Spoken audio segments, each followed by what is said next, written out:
Shalom, perkenalkan nama saya Irwan Okas, NIM 0103 2023 0073, kelas B semester 5, Prodi Manajemen Pendidikan Kristen, mata kuliah Manajemen Pendidikan Formal. Di sini saya akan menjelaskan atau menyampaikan tugas yang diberikan oleh Bapak Ibu dosen sekalian tentang pengelola tata laksana. Dalam pengelola tata laksana adalah proses merancang, melaksanakan dan mengawasi kegiatan administrasi untuk mendukung efektivitas kerja organisasi. Nah, dalam pengelola tata laksana ini perlu yang namanya merancang dan melaksanakan dan mengawasi kegiatan administrasi sehingga dalam organisasi dapat berjalan sesuai dengan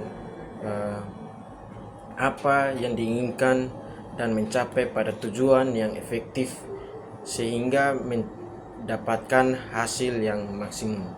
Dalam pengelolaan tata laksana serangkaian proses yang meliputi perencanaan, perorganisasian, pelaksanaan, pengawasan, dan pengendalian. Perencanaan dalam pengelola tata laksana ini menentukan tujuan dan sasaran administrasi serta menyusun rencana kerja untuk mencapai tujuan tersebut. Yang berikut pengorganisasian. Dalam pengelolaan tata laksana ini, pengorganisasian menyusun struktur organisasi yang jelas, menetapkan tugas dan tanggung jawab setiap unit atau individu, serta mengatur alur kerja administrasi. Nah, tujuan dari pengorganisasian ini untuk organisasi terlihat jelas dalam menempatkan tugas dan tanggung jawab setiap staf dan setiap pekerjaan-pekerjaan yang ada dalam suatu organisasi sehingga mereka bekerja sesuai tugas dan tupoksinya masing-masing. Lalu yang berikut pelaksanaan. Dalam melaksanakan kegiatan administrasi sesuai dengan rencana yang telah disusun, termasuk pengelola surat menyurat, kesiapan pengelolaan keuangan, dan pengelolaan sumber daya manusia. Sehingga dalam kegiatan administrasi ini dapat mengelola setiap surat menyurat dengan baik dan pengelolaan keuangan dalam suatu organisasi dengan baik dan pengelolaan sumber daya manusia dengan baik agar mencapai tujuan yang efektif. Dan yang berikut pengawasan. Nah, dalam pengelolaan tata laksana ini perlu yang namanya pengawasan. Tujuannya untuk memantau dan mengevaluasi pekerjaan kegiatan administrasi serta mengidentifikasi masalah atau kendala yang memungkinkan timbul. Nah, tujuannya pengawasan ini untuk mencegah hal-hal yang tidak diinginkan dalam mengelola tata laksana ini, untuk mengantisipasi hal-hal yang akan terjadi yang menimbulkan masalah-masalah dalam satu organisasi ini. Nah, ini sangat penting juga untuk pimpinan melakukan pengawasan sehingga mengantisipasi hal-hal yang tidak diinginkan. Yang berikut itu pengendalian. Dalam pengelolaan tata laksana, pengendalian sangat penting untuk mengambil tindakan korektif untuk mengatasi masalah-masalah atau kendala yang telah diidentifikasi serta memastikan bahwa kegiatan administrasi berjalan sesuai dengan standar yang telah ditetapkan. Nah, dalam pengendalian ini untuk memastikan bahwa dalam pengelolaan administrasi berjalan sesuai dengan standar yang telah ditetapkan atau keputusan yang sudah ditetapkan dalam sebuah organisasi.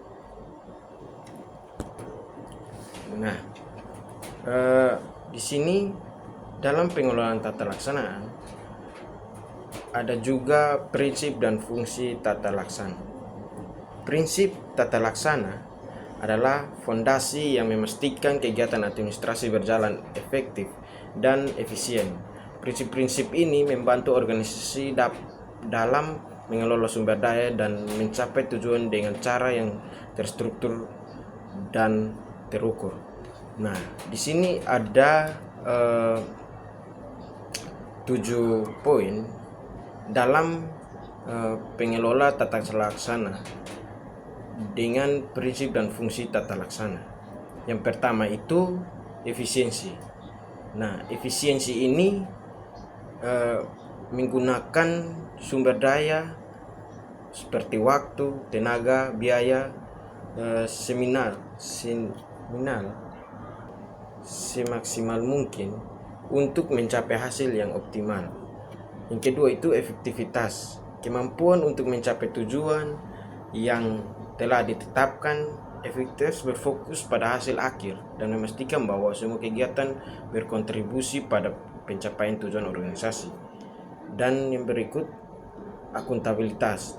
Akuntabilitas itu tanggung jawab atas tindakan dan keputusan yang diambil dalam menjalankan tugas administrasi. Akuntabilitas melibatkan transparansi dan kemampuan untuk memberikan penjelasan yang memadai atas setiap kegiatan. Yang berikut transparansi. Nah, transparansi ini keterbukaan dalam sebuah proses dan kegiatan administrasi sehingga semua pihak yang berkepentingan dapat memahami dan memantau kegiatan tersebut. Dan yang berikut responsibilitas. Nah, responsibilitas ini kemampuan untuk merespons kebutuhan dan harapan pemangku kepentingan atau stakeholders dengan cepat dan tepat. Dan yang berikut keteraturan. Nah, semua kegiatan dilakukan secara sistematis dan terorganisasi mengikuti prosedur yang telah ditetapkan. Dan yang berikut koordinasi. Nah, koordinasi ini sangat penting untuk menyatukan berbagai kegiatan dan unit agar bekerja sama harmonis dan mencapai tujuan bersama. Dalam pengelolaan tata laksana, strategis penempatan tata laksanaan yang efektif dan efisiensi dalam pendidikan itu juga perlu kita ketahui bahwa pemahaman tata laksana dalam pendidikan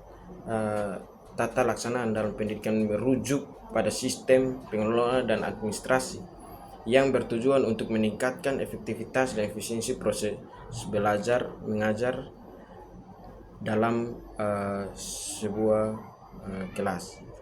Nah, penerapan tata laksana yang baik membantu menciptakan lingkungan yang pendidikan yang kondusif, transparansi dan akuntabilitas. Nah, ada beberapa prinsip tata laksana yang efektif. Yang pertama itu transparansi, akuntabilitas, partisipasi, efisiensi, efektivitas. Nah, yang pertama itu transparansi. Keterbukaan informasi mengenai kebijakan, anggaran, dan program pendidikan kepada semua pihak terkait agar semua pihak itu mengetahui apa yang disiapkan dalam sebuah organisasi ini. Transparansi ini sangatlah penting untuk mengelola tata laksana. Yang berikut akuntabilitas, pertanggungjawaban setiap elemen pendidikan terhadap kinerja dan hasil yang dicapai. Nah, hal ini sangat perlu dan penting dalam pengelolaan tata laksana ini untuk bertanggungjawabkan setiap tugas dan tanggung jawab yang sudah diberikan. Yang berikut partisipasi, melibatkan semua pemangku kepentingan, guru, siswa, orang tua dalam pengambilan keputusan. Nah, hal ini untuk dalam mengelola tata laksana perlu menghadirkan guru, siswa, dan orang tua sehingga dalam mengambil keputusan ada yang namanya kesepakatan bersama. Dan yang berikut efisiensi, penggunaan sumber daya yang optimal untuk mencapai hasil yang maksimal. Nah, dalam efisiensi ini, penggunaan sumber daya yang optimal untuk mencapai hasil yang maksimal perlu melakukan efisiensi dalam bentuk apapun, sehingga apa yang dikerjakan dapat membuahkan hasil yang maksimal dan efektivitas. Yang berikut efektivitas. Nah, efektivitas dalam pengolahan tata laksana ini pencapaian tujuan pendidikan sesuai dengan standar yang ditetapkan. Nah, hal ini untuk bagaimana penerapan dalam sebuah organisasi dengan metode-metode yang sudah diterapkan itu dapat mencapai standar yang ditetapkan dengan kebutuhan-kebutuhan yang ada.